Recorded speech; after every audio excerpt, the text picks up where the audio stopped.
Morning, everybody. Okay, I got a pretty good, that was a really nice shelter that I stayed in last night. It's the Stratton Pond shelter. I'm on the peak of Stratton Mountain, I think, or I'm not sure if it's called Stratton Mountain, but it is the hill or mountain that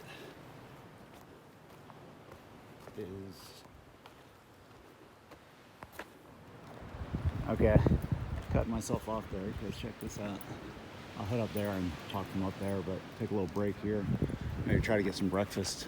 Gotta figure out where the trail goes. Oh, wind.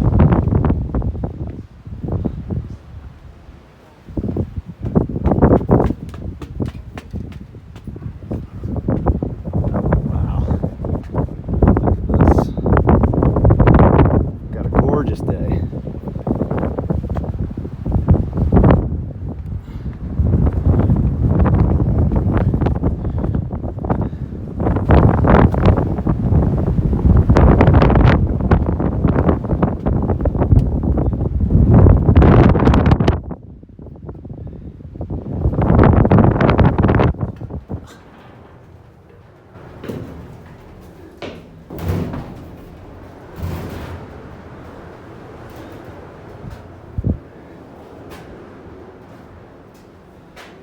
Oh man, it's nice up here.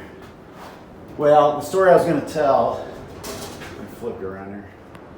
Hopefully that wind's not too loud. The story I was going to tell was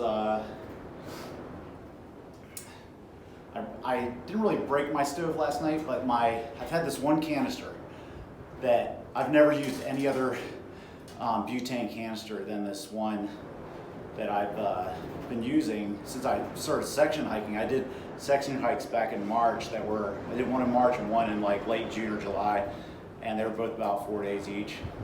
And I've been on the trail for like 550 miles or something, and I've never used anything but that one canister. And I keep waiting for it to run out, but it just never does. And so last night it finally ran out, and I have these spare smaller canisters that, you know, I've been waiting to get rid of the big one and then start using the smaller one. But when I went to screw my stove onto the smaller one, it didn't fit on there. And at first I thought the canister was different, but I think what happened is there's a piece of my stove that is stuck to the other canister, and I'm gonna have to either figure out how to try to fix it or borrow people's stoves, but it creates a big problem for me because I have about 2 days worth of food, but I don't really want to eat it. It's going to be gross if I have to eat it cold.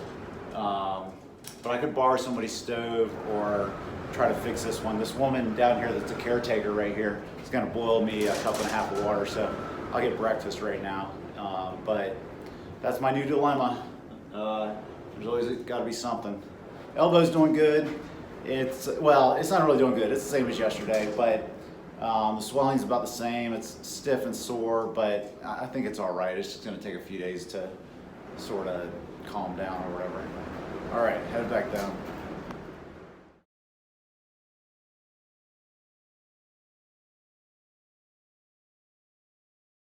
This is Jean right here. She's the caretaker up here, and she just saved the day for me. She's going to boil a cup and a half of water for me and let me get some breakfast here, and that is going to get me through the day. So thank you so much, Jean. So happy to do it. Happy to do it. Absolutely. Yeah. Without a stove. And she's got this cool little place right here that her and her husband. She used to be part of the fire lookout here, but she has quite a history here, and really neat. Long time. Yeah. Long time. All right, so let me show you real quick what happened here.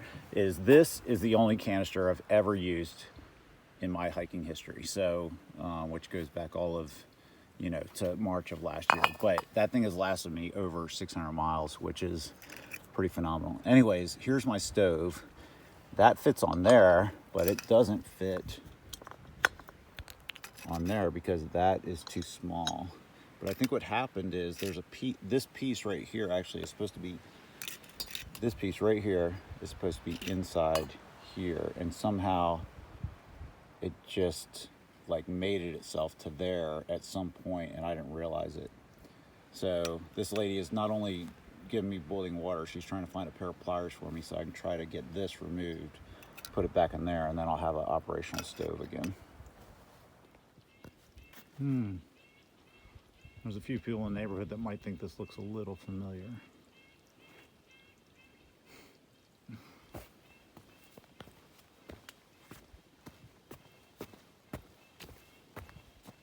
Okay, here's Kid Gore shelter. It's got water. Still need to filter it, but I'm gonna chug what's left in my bottle and then put water in there. It's kind of a cool shelter. It's got a nice view out there.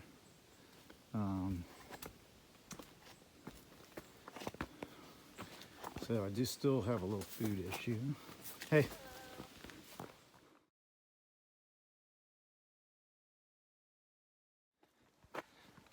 Okay, I cut the video off back there because there's a bunch of people around, so I didn't realize anybody's gonna be there when I turned the corner. That was the Kid Gore shelter. It was all right.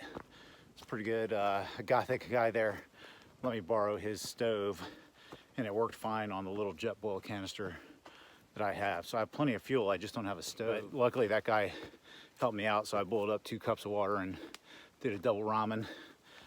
I'm not even close to full, but at least I got something in me. And I am down to critical on food. I'm going into Bennington tomorrow, but I only have 1 meal left. So I'll either cook that tonight, or if I can find someone to let me use their stove again tomorrow, then I'll do it tomorrow, probably tonight in camp. I'll have about 10 miles into Bennington, and then I can resupply. So might be a little hungry tomorrow. Might be a little hungry on the way to the shelter. I got about 4 miles to do to the next shelter, but that puts me 10 from Bennington. That'll be a good spot to park it for the night.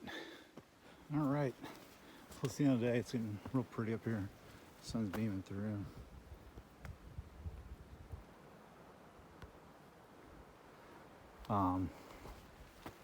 There's another fire tower. I don't think I can help but climb it. Real nice tent area here. I think I am gonna go up this baby. Should be real pretty at the top. I'm not gonna film going up, but get there in a minute. Man, these fire towers are really cool. And this might be the tallest one I've climbed. I'm not sure. Wow, what a day though. I'm hitting this. I'm tempted to come back. With a campsite that I want to go to. Sorry. Is just 0.2 away from here. I'm surprised I can't see it. Yeah, but it's only 0.2 away from here. And tempted to come back up here for sunset. We'll see. I probably won't have the energy to do it. And I'm out of food, so I got to figure out how to cook my one last bag of food.